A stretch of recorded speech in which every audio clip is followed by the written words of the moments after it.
धन्यवाद महेश भाई। इस सदन में मौजूद सभी आदरणीय उपस्थितगण, देखिए जो सब्जेक्ट है मैं उसी सब्जेक्ट पे रहूँगा। We are talking about financial inclusion and its impact. तो मैं करीब जो है काफ़ी टाइम तक बैंक में मैंने काम किया, अलग अलग जिम्मेदारियों पे टॉप लेवल तक रहा। तो मैंने ये अनुभव किया जब हम लोगों ने 2008 में फाइनेंशियल इंक्लूजन का कंसेप्ट पंजाब नेशनल बैंक से निकला था। In fact first paper was presented by doctor के.सी. Chakrabarty who was then our chairman. And हमने उनको पूछा, उन्होंने पहले हमें रिसर्च करने को दी कि तुम देखो कितने लोग कवर्ड है, कितने नहीं है, क्या हुआ क्या नहीं हुआ। तो हमने उनको जब ये कहा कि सर ये आप इसमें कहाँ जा रहे हैं, ये नॉन रिम्यूनरेटिव मार्केट लग रहा है, तो उन्होंने कहा यार तुम और कुछ तो कर नहीं रहे हो, यही कर लो, देश में नाम तो हो जाएगा। पर जब हमने उसकी डीपर स्टडी की तो हमें इस चीज का पहली बार अनुमान हुआ कि नहीं, फाइनेंशियल एनेबलमेंट से ये देश उतनी तेजी से तरक्की कर सकता है जितना किसी ने सोचा नहीं है। और यही वो आंसर है जो हमें चाहिए इस देश को आगे ले जाने के लिए। Country can not live on doles, country has to live on actions, and enabler is the finance. So unless the public and people at large are financially enabled, this dream will remain a pipe dream for us.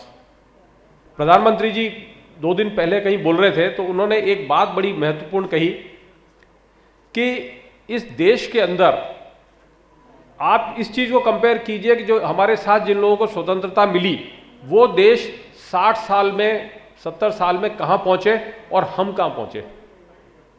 उनका इशारा south Korea की तरफ था, उनका इशारा Malaysia की तरफ था, उनका इशारा सिंगापुर की तरफ था। तो उन्होंने कहा ये प्रश्न अपने आप से कीजिए कि हम वहां क्यों नहीं पहुंचे।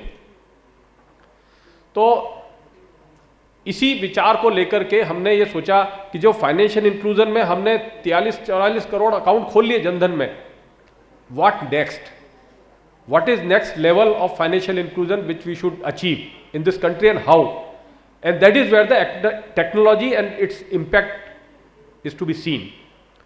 तो लाइक माइंडेड लोग इकट्ठे हुए, मेरे साथ में जो और लोग हैं वो हैं जो आधार के प्रोग्राम डायरेक्टर थे, या जो जिन्होंने अपना आपकी ईवीएम डेवलप करी, या जो आईआईटी कानपुर में कंप्यूटर साइंस पढ़ाते हैं, रिसर्च करते हैं, रिसर्च गाइड करते हैं, आईआईटी भिलाई के अंदर जो है डेटा साइंटिस्ट हैं।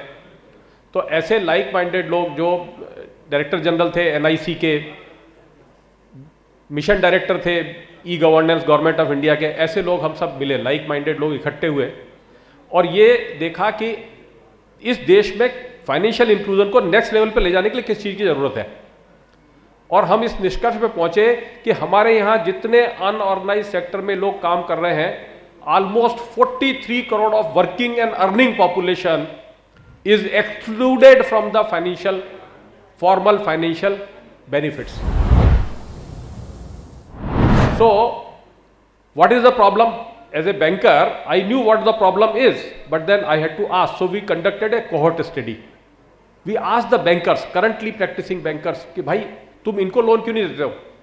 ये प्लम्बर है, ये इलेक्ट्रीशियन है, ये फैक्ट्री के अंदर कॉन्ट्रैक्ट वर्कर है, ये आदमी गिग वर्कर है,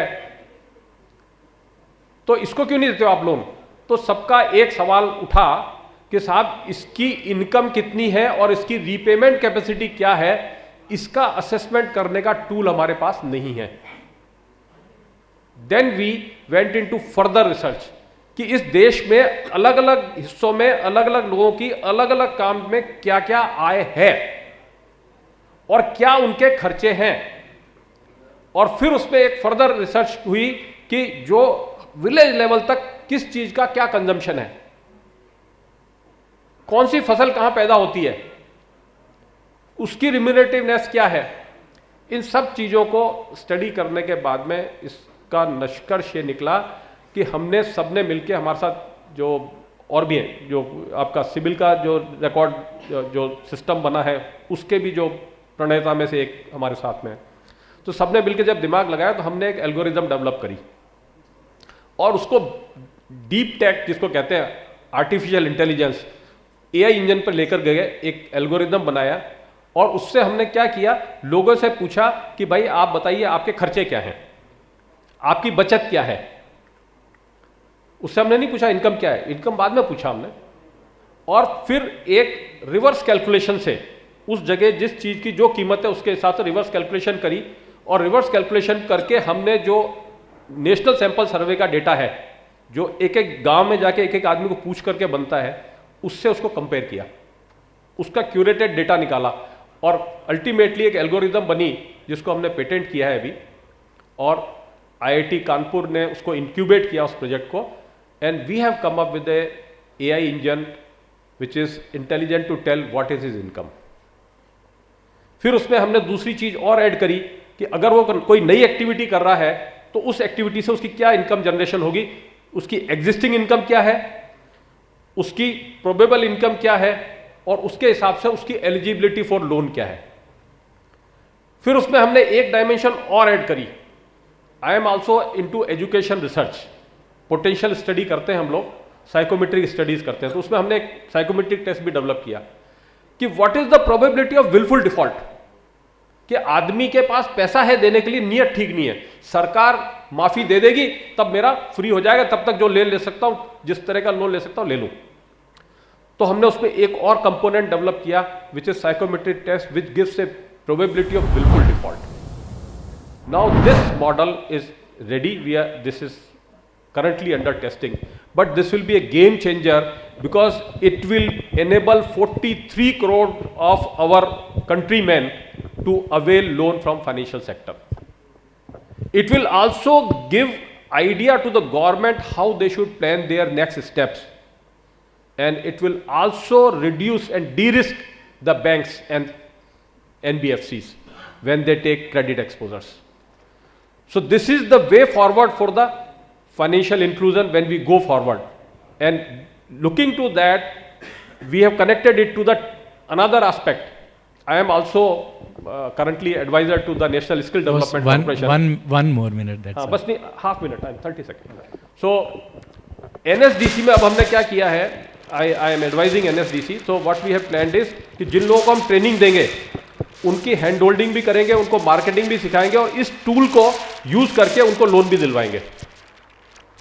So it will all be connected economic activity so that we walk to the next level. Thank you very much. Thanks a lot.